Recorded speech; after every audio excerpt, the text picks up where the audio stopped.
What's good, YouTube? It's your boy Show back with another video, man. We back on this Gotham Knights, man. The streets been talking. Streets been talking. I ain't gonna lie. Me personally, videos about Gotham Knights, by the way. So, obviously Gotham Knights has been reviewed by critics, and critics are basically saying the game's not it. I did my little review, and I basically said that while I don't think the game is worth full price, if you're a true Batman fan, like if you love true Batman games, you'll definitely play this and have a lot of fun. I said in the video I have a lot of fun with the game. I'm enjoying it, and I haven't gotten bored of it. So just kind of looking around like the sphere of like YouTube, Facebook, Twitter and stuff, I've been noticing a lot of people have been saying that they feel like the critics have been judging this game very harshly. A lot of people have been saying that they really do like the game, they really enjoy the game, they really think it's a good game, and they think people are just specifically looking at it from a critical standpoint and not giving it a chance, and it's a very interesting game. Now, man, I've been playing co-op, man, and I've been enjoying it, man. Shout out to Crown Spectrum, man. We've been playing a lot of co-op. I originally intended to like record the game, but games like that, I generally just want to have fun, so I don't necessarily try to get into recording a lot of footage. So you'll see some early game footage in case you guys don't want to get spoiled. It's early game. It's not too early, but it's early game enough to not have any real crazy spoilers. But I generally think, for me at least, the game is fire. Like, let's just put it down. The game is fire. I like hopping on it, man. It's kind of taking my attention away from other games and stuff. I mean hopping on it every night. You know what I'm saying, on the steady schedule or whatever. And I've been having a lot of fun. But let's be honest here. While it is a good game, it does have its issues, and I can understand why. Like, if you look at it from a critical standpoint, why people might not like it. For one, it's locked at 30 FPS. If that was something that you never really cared about, like me, you know, then this isn't really gonna bother you. It's not really gonna hurt you at all.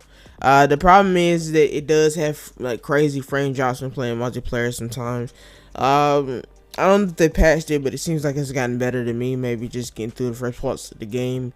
Co-op for sure is definitely easy enough. You jump in, you hop out, you hop in, you hop out. You can do whatever you want in your own world, and it correlates to the other person's world, but not really. Like it to me, I wouldn't say seamless, because seamless is what the word they use for co-op when they talked about Gotham Knights. It's not seamless to me just because of all the frame drops, but it is very easy, and it's very, like, all in all, it's just, you know, it is what it is. It's pretty cool. But I've been playing it for quite a while now. Like I said, I've been playing it every night since it released, and while I got great things to say about it, the streets is really talking, because the critics are basically saying this game is trash, it's not really worth playing. Not saying that all of them are, but most of the reviews that you'll see is basically telling you that the game is not really worth playing, and it's not optimized. Like, you know, it's just a lot of issues with the game in itself. It's really repetitive. But I think the thing you gotta realize with people like that, me specifically, I wouldn't call myself a critic, because I'm not really good at articulating my words. And, you know, I don't sit down and write a detailed review of things. I give my first impressions. My first impressions is that I love the game. It has tech issues, but I love the game. Whereas an actual critic might tell you why they don't like this particular score, or this particular, you know, game's graphics, or any of those. You know, they might tell you a lot of different things I couldn't tell you. Then it also depends on the fact that they've played thousands and thousands of games. Like, they've played so many games that it just seems second nature to them.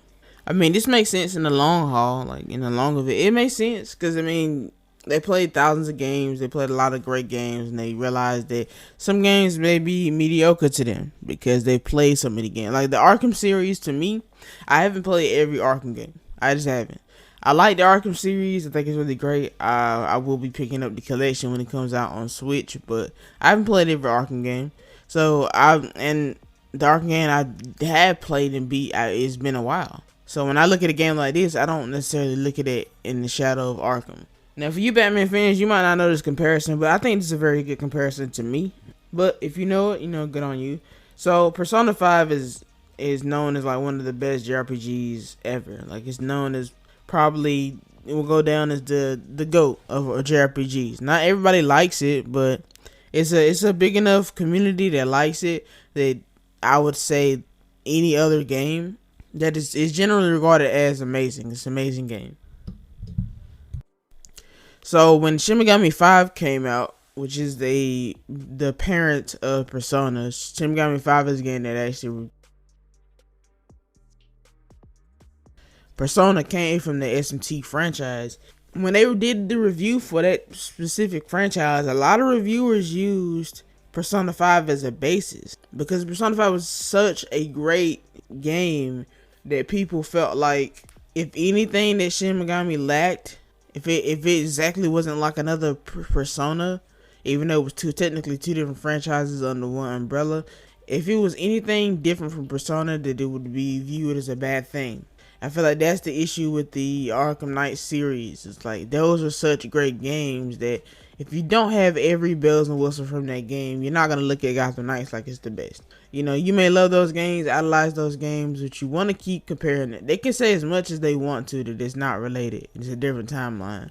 But to you, it doesn't matter. You looking at the Arkham Knight games as like their law, and Gotham Knights is breaking the law. It's trying to be different, and people don't really like that, and I can understand that. The only issue with the game, obviously, there are issues from like people saying that the game is too grindy. I do believe the game is really grindy, like when you're trying to take down enemies and it's taking forever to take down a certain enemy because they just have a million thing worth of health. To me, that is very annoying. That's my issue with the game. But general fun, it's just amazing. Like, it's a good game. It's just, for me, definitely not worth the money. I'm a Batman fan, but I'm not like a super Batman fan where I can play anything and just kind of forgive some of the issues. But people are speaking out, man. The critics are speaking out, and the general audience is speaking out. People are telling people not to buy this game. People are saying that's totally unfair because this game is actually a good package. It may have its issues, but it's good. But let me know what you guys feel like in the comments.